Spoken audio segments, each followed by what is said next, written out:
with the changes that are coming through Kentucky education, they tell us that we need to have more community involvement. And when we can have a program of this type and have you in, it warms my heart to see you come in and participate in an activity such as this one.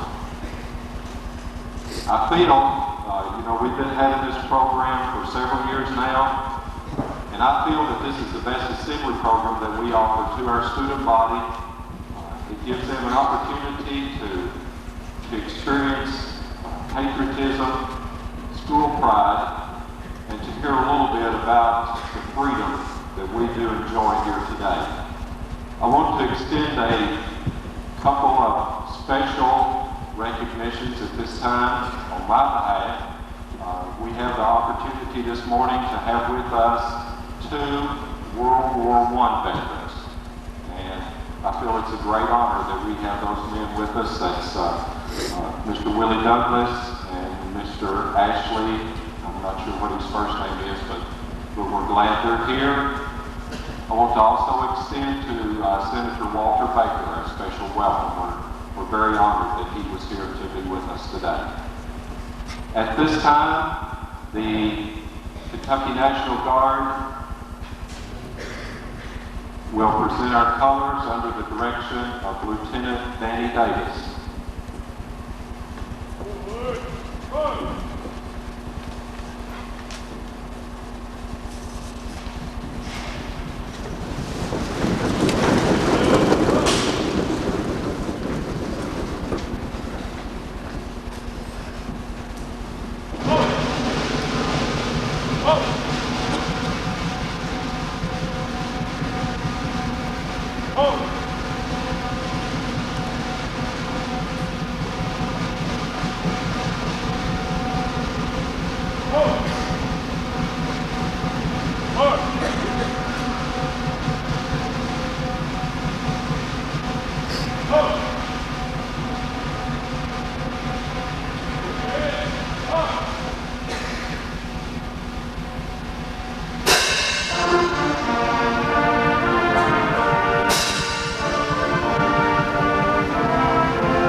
This time I'm going to ask you to remain standing for the Pledge of Allegiance.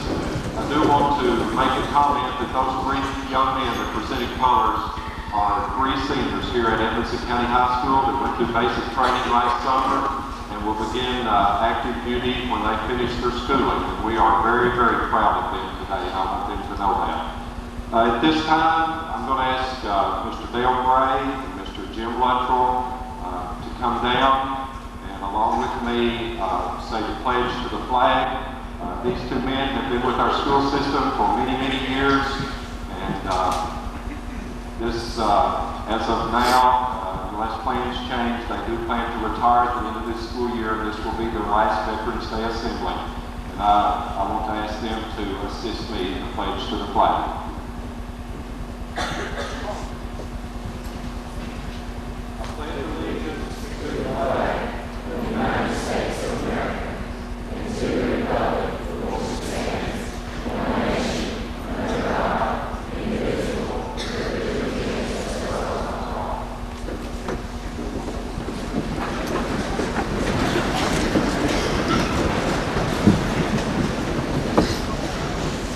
This time we're going to ask Reverend Willie Douglas to come and do the invitation for us.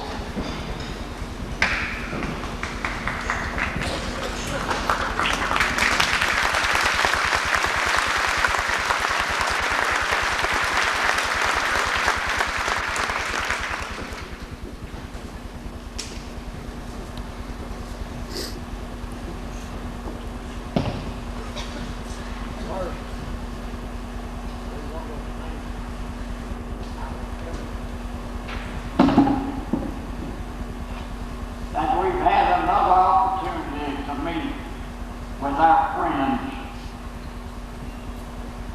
that we've long learned to love.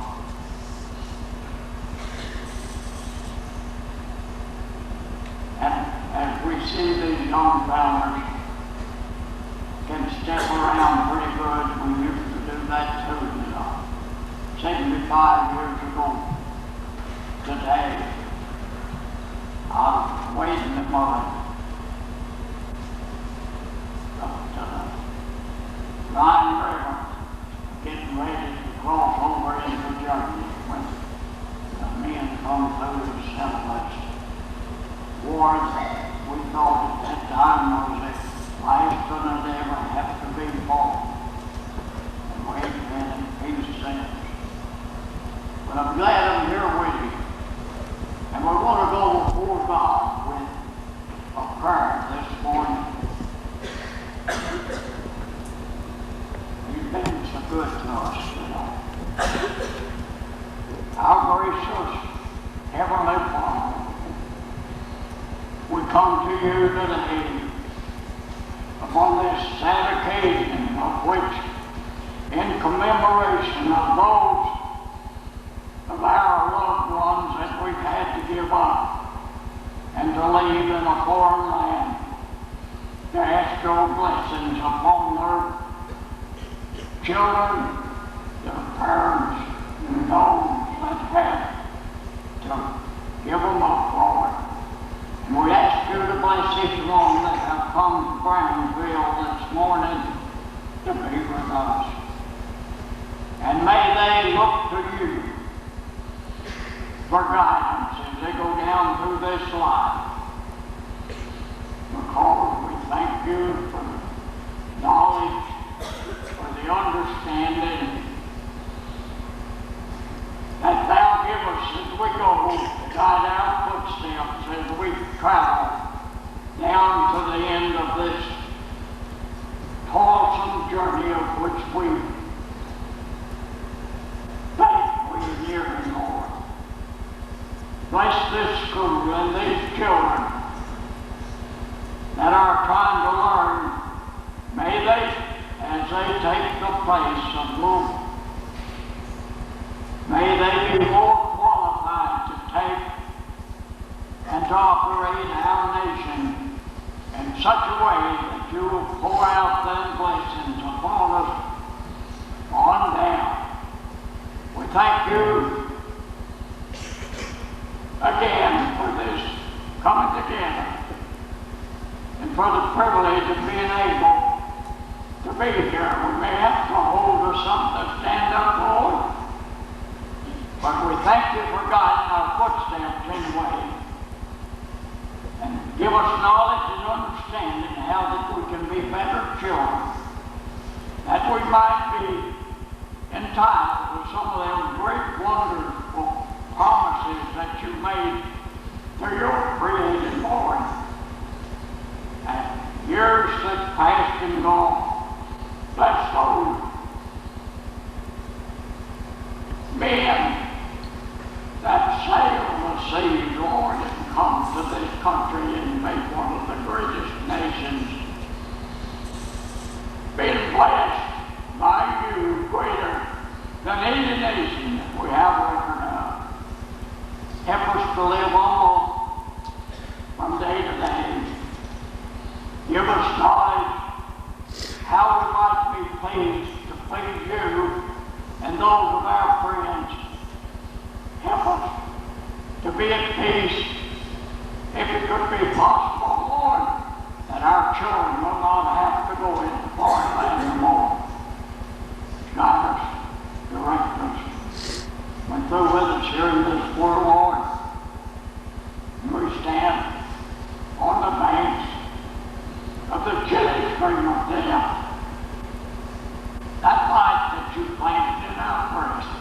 1944, was wiped away.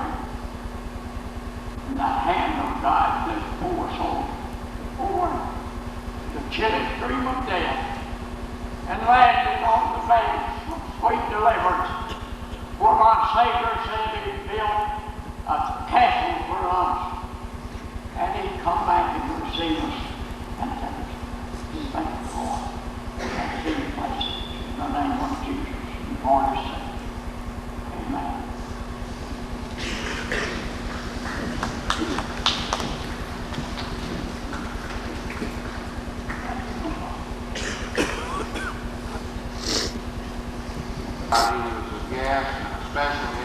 Special to us, but we have certain ones that I do want to recognize. Colonel Robert Harrison is here, and I'll introduce him later. Senator Walter Baker is here with us today, but the ones that we're going to give our recognition to are Willie Douglas, the man who just led prayer, and Anderson Lashley, our two remaining World War I veterans in this county. I know World War I way before my time, believe it or not. And I heard my uncle speak of it, my aunt, and some of the older people in the family and older people around me. America was involved in that war for approximately a year and a half. And for about the first year, we didn't have that many troops involved in it because it caught us totally unprepared.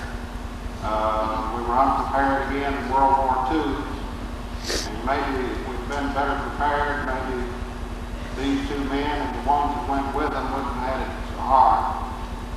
The casualty rate was horrible in World War I, especially during the time that we had large numbers over there. It was a killing zone, and people have forgotten that, and historians don't dwell on it too much, but it was a terrible thing to go through. These two men came through it bravely, courageously, and we're fortunate and blessed to have them with us today. I'd like for Willie Douglas and Anderson Lashley to come forward. We're going to recognize them at this time.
this time, we'll have our Voice of Democracy speakers, and to introduce those to you is Mrs. Arlene Skaggs, our speech instructor here at Edmonson County High School.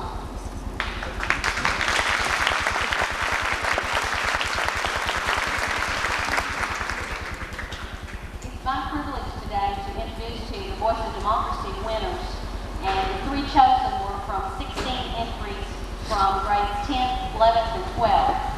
And the third place winner is a member of the Beta Club, Friends Club, the Mu Alpha Theta, Who's Who among American high schools.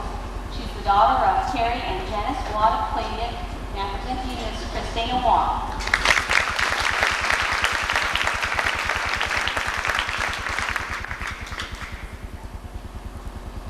My commitment to America. The news flashes on the screen. Vivid scenes night after night show our hearts in such peace. They help us as a family, young gang members, and our schools and crisis trying to educate children whose only thoughts are how to survive just one more day. I see these things and look high, one person who makes a commitment to America so only any way I can do this. Then I replay the things in my mind and realize one common thread through so many of our country's dilemmas.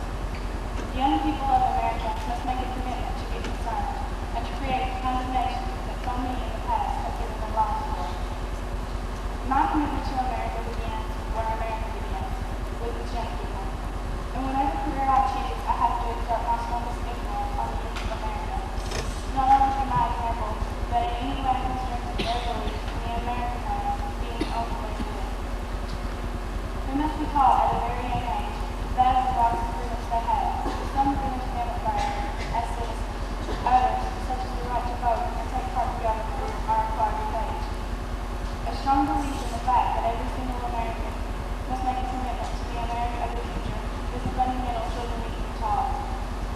Finally, I want our future leaders to know that no matter how strongly they believe in our country, they, one young, must be committed to allowing the freedoms on which our country is made.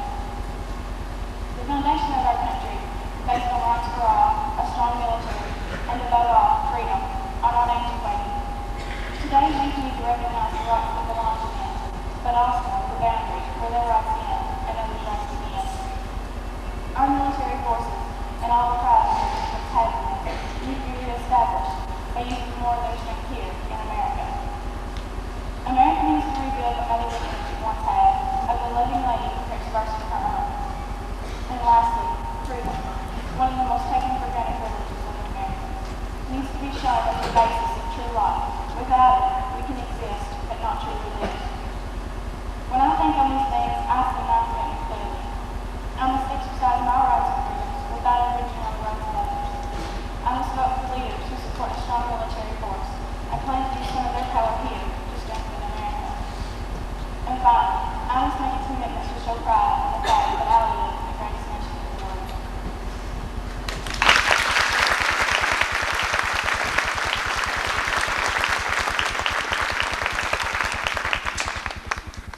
At this time, our Edmonson County High School choir will perform.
Scuffy and the choir. We're very proud of them. They have almost doubled in size this year, and our choir just seems to be getting better and better each day that we do it.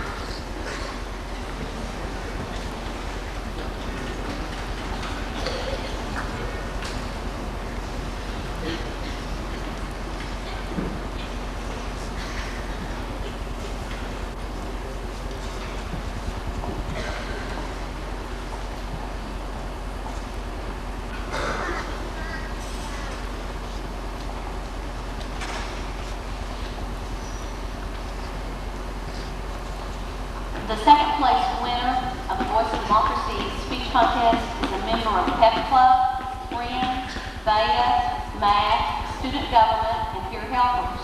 He's the co-editor of the Wildcat Press, which is the Student Government Association newsletter, and he is a member of the varsity academic team. He is the son of Barry and Karen Stites of Brownsville. Our second place winner is Mr. Nathan Stott.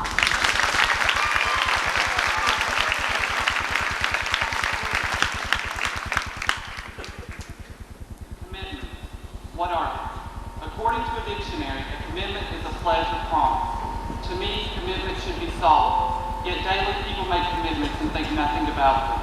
For instance, one of the most sacred commitments is that of a bride and groom, but for most of us, we think that the vow doesn't work, we just have it annulled.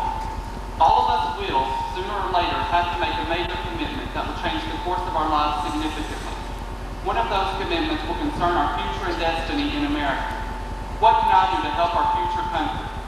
All of us should, in some form or fashion, be thinking of an answer to this question.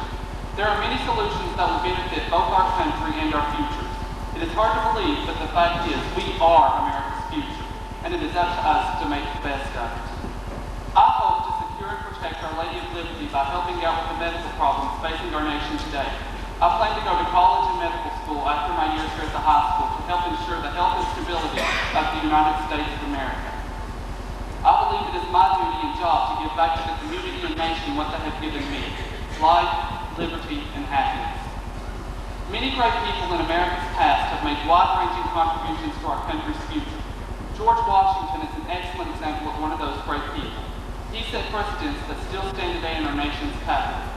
The framers of the Constitution and Declaration of Independence have done more than most of us will ever do in our lifetime to help our nation. But that doesn't keep us from doing our best. It has taken the hard work and devotion of these great people to contribute what they have. Doing our share is only fair. A lot of time and effort have been put into making our nation the world's strongest and most influential, and it wouldn't be fair if we sat around and let our country slowly decay steadily. Our futures are not the only deciding factors on how great our nation is to become. Patriotism has a very large role in the upkeep of our land. An excellent quotation on patriotism was written by John Dickinson in the Liberty Song. Then join hand in hand, brave Americans all, by uniting we stand, by dividing we fall. Today we have come to recognize it as our state motto. It articulates honesty, and as Kentuckians, we should all know that if a house is divided against itself, it cannot stand. These quotes of patriotic reasoning should instill in us all truthful insights of intelligence spoken by true Americans. In closing, I would like to remind you that it is our job and duty to contribute to the growth and prosperity of our nation. We are responsible for striving to maintain the strength and prosperity of Lady Liberty. This must be an obligation for us all, and it will always be my oath of commitment to our growing and future nation.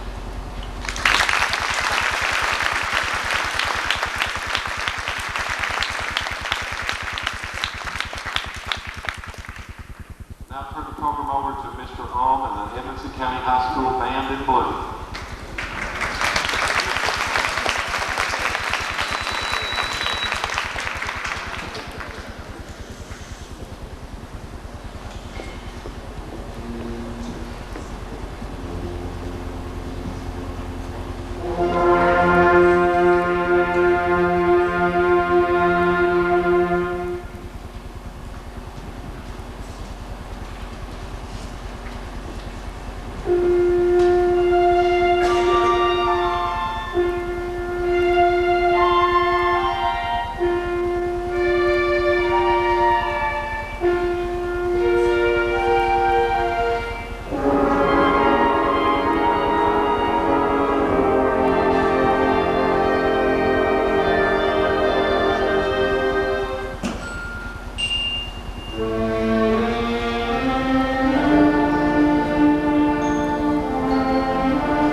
Math Club, PALS, and Pep Club. She's a junior class representative at large from the student government and sergeant at arms of the junior class. She is the daughter of Donnie and Gail Toms of Big Reedy. I present to you our first place winner, Miss Courtney Toms.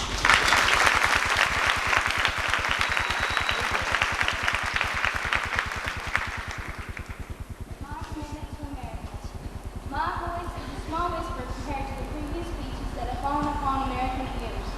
Abraham Lincoln's Gettysburg Address was short in stature, but tall in need.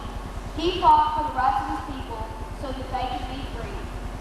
Martin Luther King Jr.'s I Have a Dream speech made Americans examine themselves and wonder what right do they have to discriminate. John F. Kennedy's speech challenged Americans to ask how they could help their nation instead of it helping them. My voice is a jubilant echo of the importance of these men's words and commitments. I, like them, am committed. I'm committed to the country that lets me choose my religion, words, and leaders. My voice is a reminder that we need to look around and reach out a non-sinking hand so someone has his stretched outward. My voice is for the hungry, the weak, the poor, the meager, and the lowly. My voice is to challenge the well-fed, the strong, the rich, the bountiful, and the mighty. I am committed to being a thread in the fabric of this nation, a note to America's song, and the beating of her heart. My democracy has fought the battles and won the war for its fellow Americans. It has tried to instill virtues upon the laws and families concerning the land. My voice is to thank the veterans who told their husbands, their wives, and children goodbye before they risked their lives for their country. It is my rightful duty to pay for the rights that I easily take for granted, whether it's standing straighter when I see a flag or singing louder when I sing her song, for actions do speak louder than words. My voice is for this nation to show its commitment and become one, that America does not discriminate because of race, religion, sex, or beliefs, so we may look around and see the good that is waiting to be revealed, so we can take life as a challenge and not a struggle. My voice is for our political leaders to reach for ways to enrich our nation, so that they may instill some words of wisdom we can carry with us forever. My voice is for the children of the future. May they see their obstacles as one they can easily get around, not obstacles they can never move. Instead of our children being stereotyped as a broken generation, they can be remembered as the ones who brought peace back to the world. I have faith in this nation, as well as myself, in wanting to feel free instead of scared, so that we can easily leave our possessions and know they will be there when we return. As I reach for these long-standing commitments, I hope my children and grandchildren will feel the same way as I do about this place called America. I want them to see the breathtaking beauties of the land and to feel that they truly have a piece of heaven on earth. There is one challenge I would like to ask you. Think back to President Kennedy's profound words. Ask not what your country can do for you, but what you can do for your country. Because that is one commitment your children and grandchildren cannot afford to be broken. Thank you.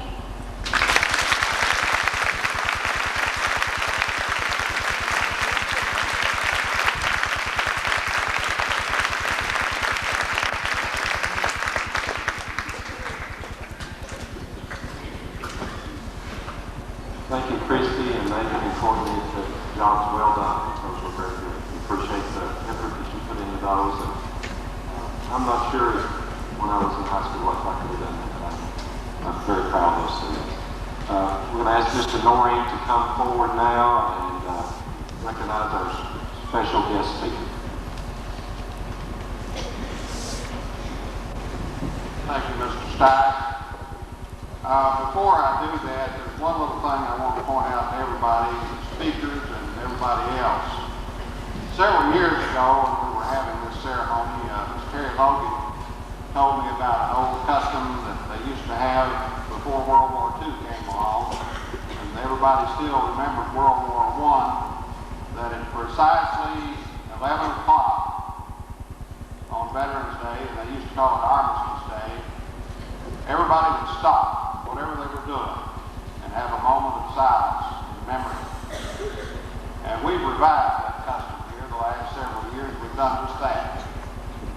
The First World War stopped at the 11th hour on the 11th day of the 11th month. And we're going to stop at precisely that time 75 years afterwards and have a moment of silence.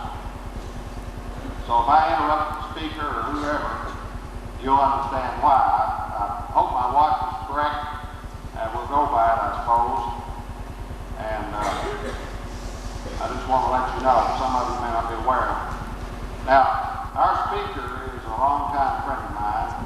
He is a Kentuckian by choice. He's been in the Scottsville area since about 1974, which is about 19 years. Time really gets away, doesn't it? He's originally from northern Maine. It's kind of an out-of-the-way area, and I've heard him tell tales of life growing up in northern Maine. A few things sound like growing up in Edmonson County, and a few other things sound quite different.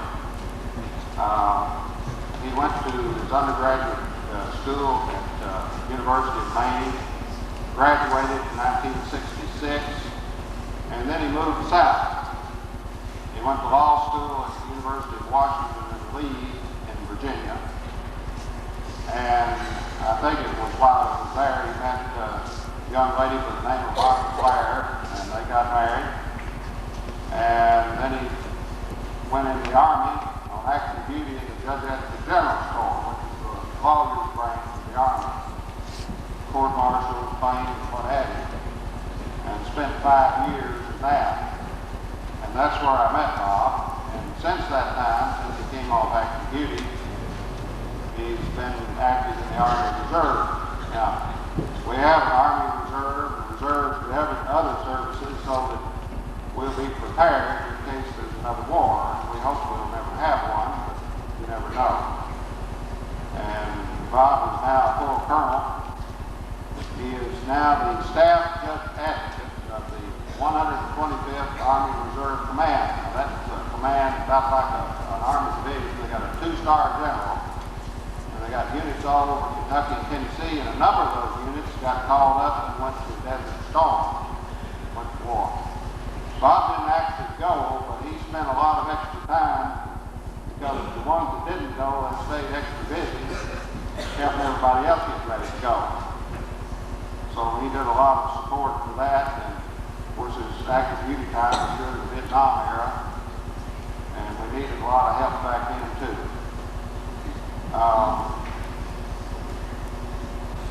Bob, as his chief legal officer of that 125th Archive, works for a 2-star general. The general's own lawyer, and tries to keep him out of trouble with the law.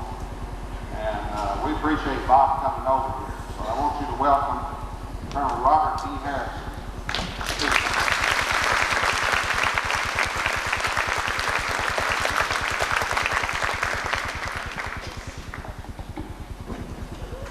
Thank you very much, Luther.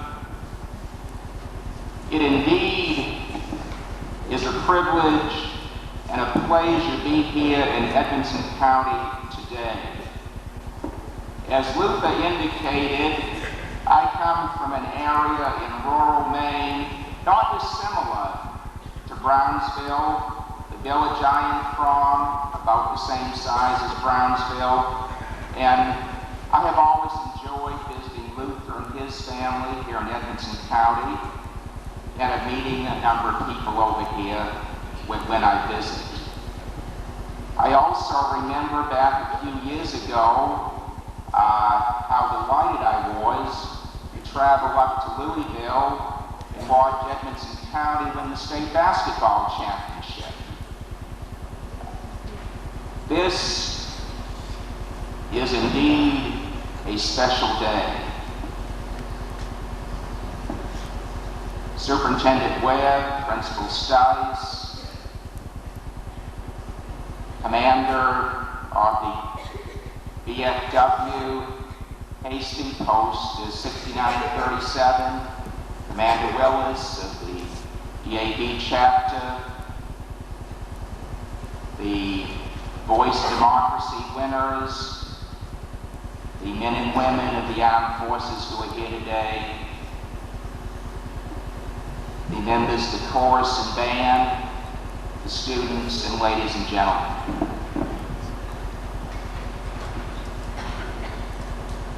Senator Baker is going to speak after I do for a little bit. And indeed, it is a pleasure to have him here. I want to especially recognize Senator Baker because not only is he our senator in this district, but he also is a member, retired Lieutenant Colonel in the United States Air Force. I don't know how many people know that, but again, it certainly is nice to have him here with us on this very special day. This is a special day. Veterans Day, November the 11th, 1993. 75 years after we won World War I. As Mr. Lashley and Mr. Douglas being here with us brings it home. We are indeed privileged to be here today. It's 75 years after World War I, the United States of America is still number one. That we can celebrate this day with the knowledge that we can all stand up and say with our full hearts, God bless the USA. God bless the United States of America. This we can celebrate. And we honor in Veterans Day today the men and women who served, some who died in service to the country, many who live in service of the country. So that today, 75 years later, the United States is a nation under God, where we have liberty and justice for all. Veterans Day is about freedom. It's about preserving the freedom of having within each of us the courage, if ours, to serve and protect that freedom. And remembering today not only the men and women who have served, but also dedicating our lives to the fact that service to country, service to our community, service to our fellow man is the strength of a free society. And freedom is about letting the bell of freedom ring from all over this United States. From the northernmost part of the United States, where I originally am from, Maine, to the cities, to the rural areas in mid-America, and to the state of Washington and the West Coast and all over the United States, that we let the bells of freedom ring, that we encourage participation in our government by voting, that we, each individual, preserve what is perhaps our most basic and important right by actively taking part in choosing who will work for us in our government, be it here in county government in Edmonson County, in state government in the Commonwealth of Kentucky, or in the United States Congress. Because if we do not vote, then only a few will control. And our men and women have fought so that the United States remains a democracy under God. And freedom does not come cheap. It does not come easy.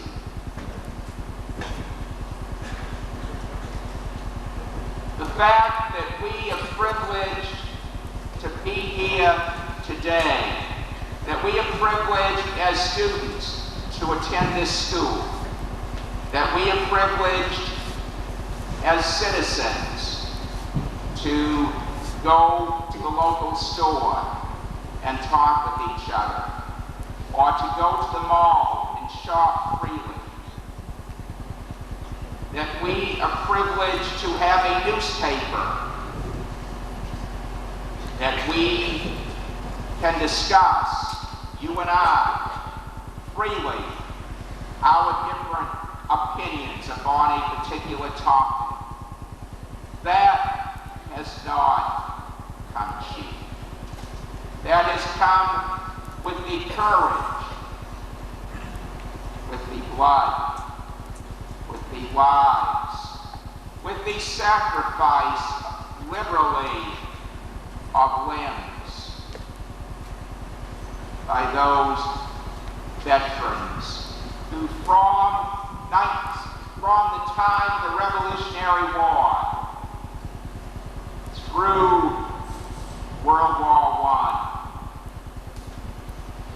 in the trenches and in the forest of Europe and France and Germany, and World War II in such places as North Africa, Europe, the Pacific Islands, and in the Korean War where Marines stood bravely on a hill. Apparently only about 2,000 of them, while tens of thousands of Chinese bore down on them, and they remained on that hill in the frozen lands of Korea. Or in Vietnam, the jungles, the horrible place to be and to fight. Or just recently, in the desert, where a friend of mine's young nephew from Nashville, Tennessee, who was a clerk in a store and volunteered and went to the desert and was killed in the hot sands of Iraq. Freedom comes from courage. It comes from our willingness to put it all on the line because we believe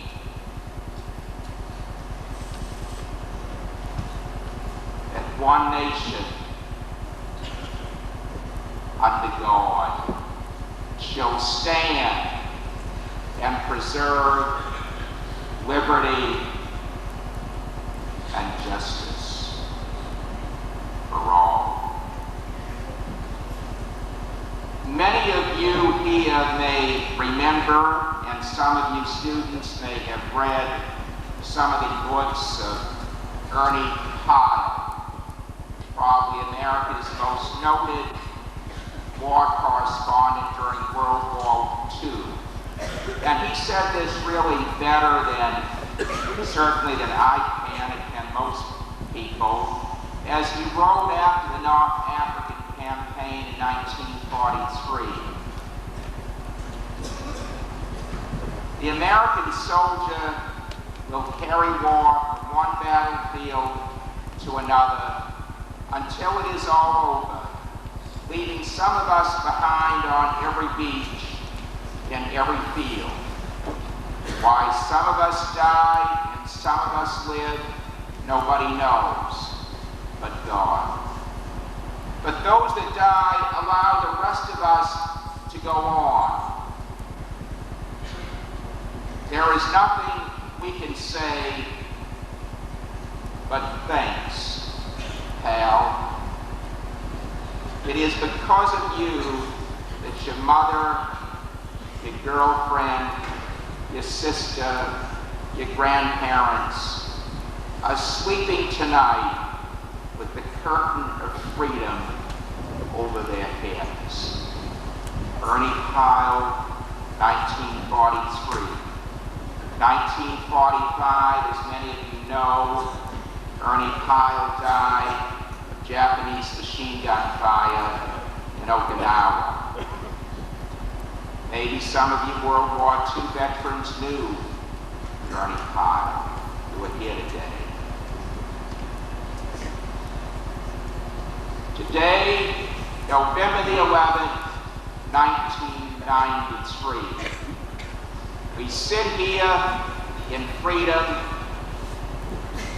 and I think that we very humbly and gratefully can only say, as Ernie Pyle wrote some 50 years ago, thank you, veterans. Thank you for helping to sustain what we have. Thank you for the United States of America. Be free.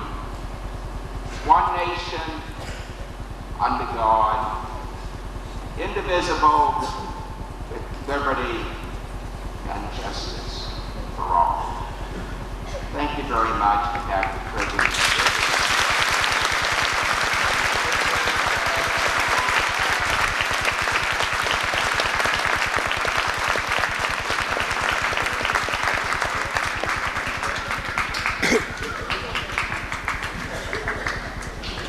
Thank you, Bob. I have just about enough time to introduce our next speaker, and then we'll have our moment of silence. We're just almost there. Our next speaker is going to say a few words for us. Is Senator Walter Baker. I've known him a long time. I guess we're almost a team when we got acquainted. And he is now a retired Lieutenant Colonel of the U.S. Air Force. And he's been our state senator for a number of years. We appreciate Walter. Walter, you come on up here. Before you start, we'll have a moment of silence.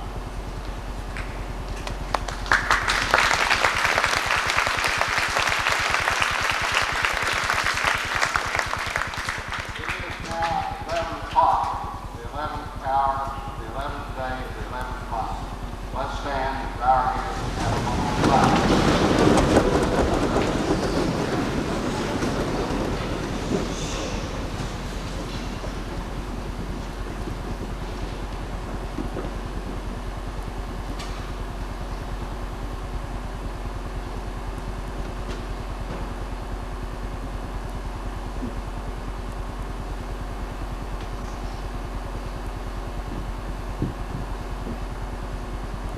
Thank you. Be seated.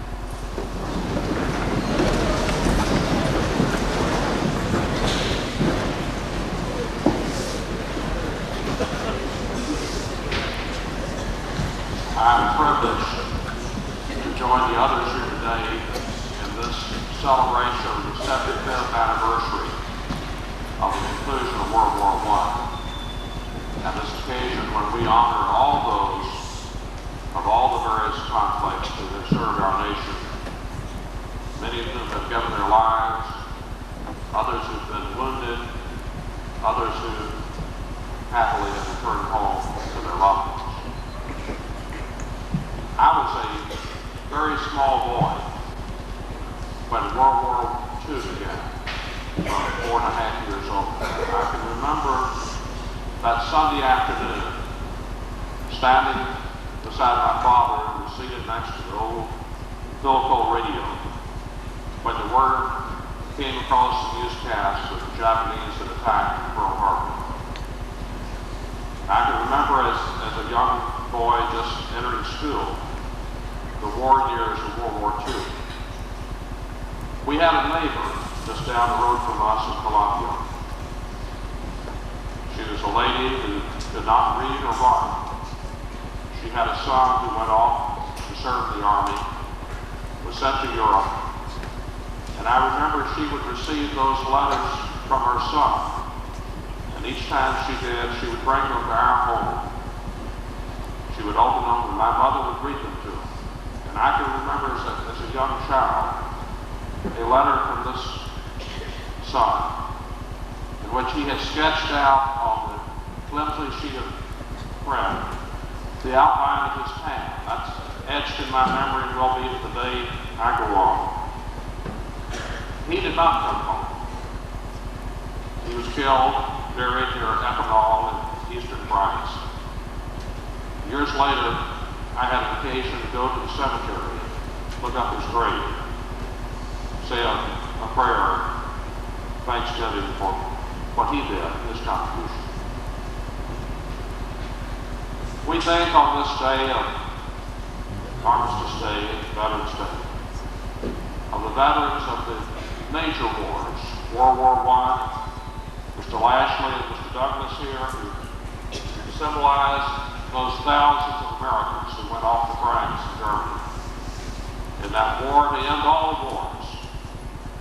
Unfortunately, they came home, and some less than 25 years later, another generation of Americans went off to Europe and to Asia to fight World War II. And then, in my high school years, another group to Korea. Some of you are, I'm sure, are seated here today. And then my generation of Americans, many went to Vietnam. Many did not come back. And we think of those major conflicts, and yet today, looking back there's another era of conflicts in which American youth have fought and served. From the most recent time back, Somalia today, Bosnia, where my unit in Louisville blew missions and artillery missions. Desert Storm, where the unit from Glasgow went and served, and into this community went. Panama, Grenada, Lebanon, and on you can think of these flashpoints where American soldiers have gone. We are indebted, ladies and gentlemen, to those men and those women who went, fought, and served, that we have the freedom today to assemble here at this marvelous school building. We have the freedom just a few days ago to go to the polls and to differ, to disagree, and to choose our leaders, whether we be of one party or the other. And we have the freedom and we have learned the responsibility to accept the outcome of that result of the polls. A conflict resolved by ballots and not by bullets.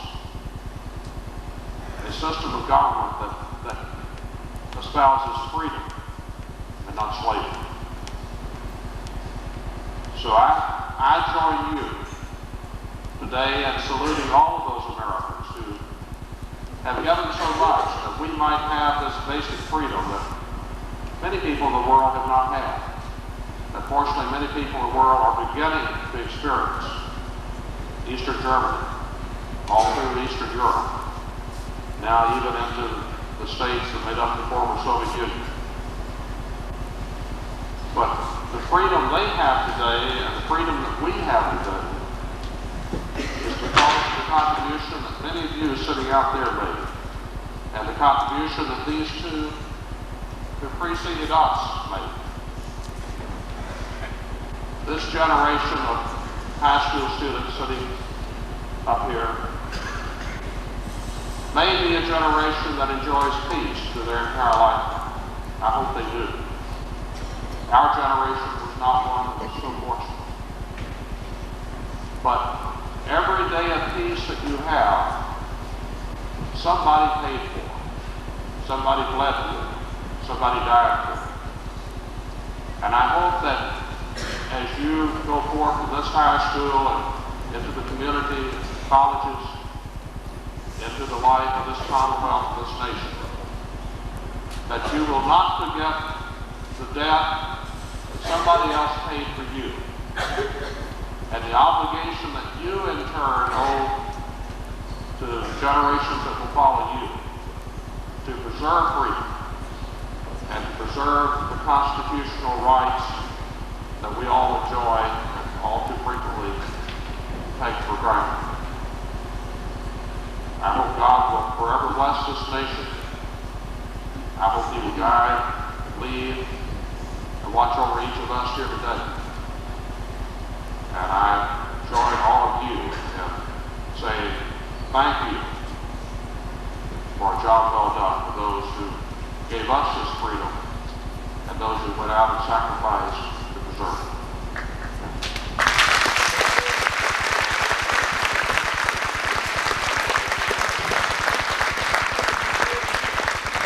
Colonel Harrison and Senator Baker, your presence here is truly our honor today. We appreciate that. This time we'll have some brief remarks by Mr. Wiley Willis from the Disabled American Veterans.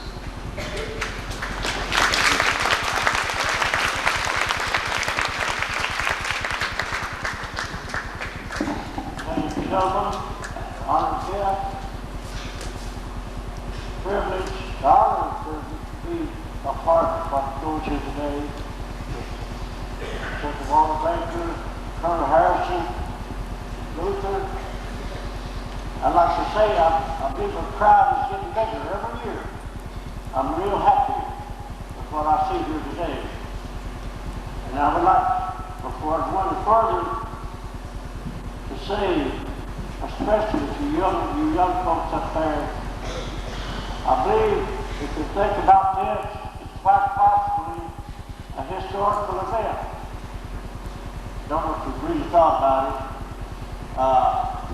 Very unusual thing to have a veteran of the war 50 years ago to present a medal to a veteran of 75 years ago. But it's quite an honor to me, and I'm real happy about this. I have few other remarks that I would like to share with you. Since this is Veterans Day, and we're all concerned with how things are today, for many Americans, Veterans Day is a special day to honor those who gave their lives in battle, so the rest of us can enjoy the many freedoms we hold so dear. But in my mind, Veterans Day is special because it gives us the opportunity to honor the living. To say thank you to the millions of these men and women who have so proudly worn the American uniforms of freedom and democracy. Time and time again, America's veterans have answered the call to arms. Time and time again, America's veterans have put their lives at risk to defend our nation's interests around the globe. All over our country, generations of Americans have been guided by a simple credo, exemplified by the words duty, honor, and country. To these men and women, the words duty, honor, and country have real meaning. To me, like millions of veterans like me, serving our nation was a duty that we never questioned. It was a duty that we would gladly perform again if our nation needed it. During our service years, regardless of whom we may have served, our actions were always guided by a strict code of honor. A code of honor that remains a fundamental element of our lives to this very day. And as veterans, we love this country dearly.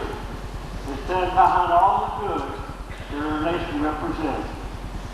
We also take pride in knowing that no other group of Americans have done more for this country than veterans.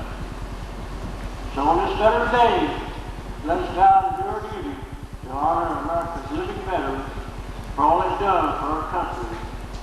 And let's make sure our actions speak louder than our words. Although many of our nation's veterans have braved the rigors of battle on foreign soil, many are now at risk in their own hometown. Some cannot get minimum levels of acceptable health care. Others, for the first time in their lives, find themselves prisoners in their own homes, trapped by the infirmities of old age, forgotten by family and friends. On this Veterans Day, our mission is challenging, but we must not waver. We must join as one to remind each other, our neighbors, and our government that no one is more deserving of our gratitude, our support, and our commitment than our nation's veterans. We have an obligation that goes far beyond simple rhetoric. We stand here as citizens and soldiers united on the 11th day of the 11th hour of the 11th month. We must pledge all our power to ensure that veterans do not find themselves at the 11th hour. There are many who need us, and they must be able to count on us. Whether it's service in the community or advocacy on behalf of veterans in the halls of Congress, we have our duties to perform. America has an enormous debt of honor to her veterans. As Americans, whether we're veterans or not, we're part of that national debt, part of that national obligation. Just as veterans live by that simple credo of duty, honor, and country, we as citizens of this nation must now adopt the same credo as we strive to repay our awesome debt to veterans. So my friends, this is our call to arms on this special Veterans Day. In this day hereafter, we must accept our duty and truly honor the veterans of our country. Thank you very much.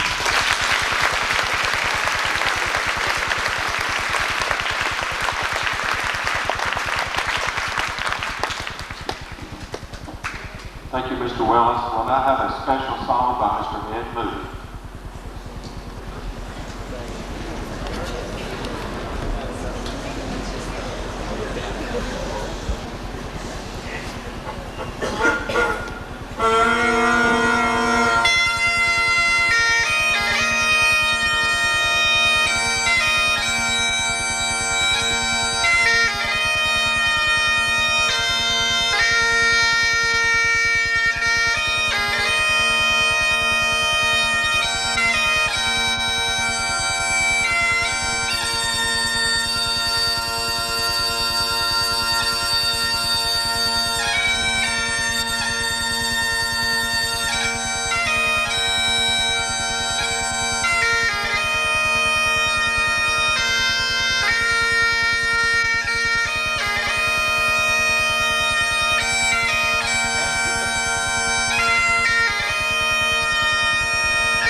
behavior during a program of this nature.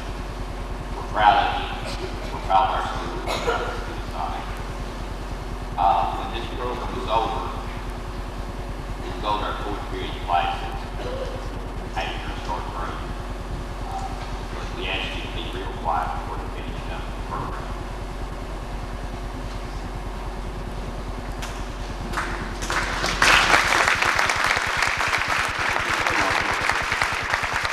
On our program for our benediction is Reverend Alfred Lindsay. Is he here? Okay. We'll ask Brother Alfred Lindsay to come forward and do our benediction.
I want to apologize to Brother Vincent. I thought I had enough chairs out there for everyone. And had some special people come in, and I apologize to him.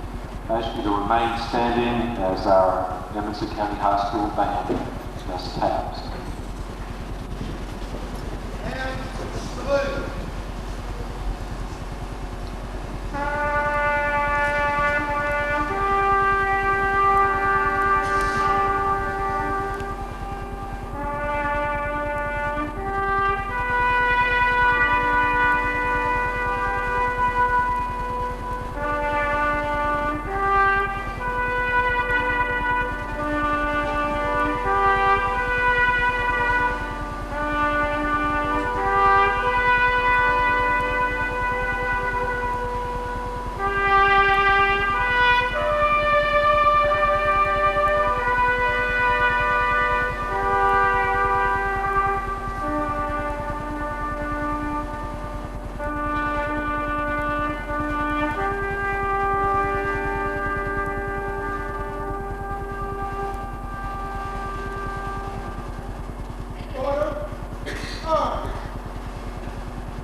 Again, we want to say thank you for each of you that have come to be with us today. The veterans, wives, brothers and sisters, students, I want to echo Mr. Lucko's gratitude to you. We really do appreciate it. We want to invite any of you to stay with us as long as you want today. Visit with your friends, and you're welcome to stay and have lunch with us today if you want to. At this time, I'm going to release the choir. I want to remind you that I need you to carry your chairs back into the lunchroom. First group, you may go ahead and go to lunch. The second and third groups, you'll need to wait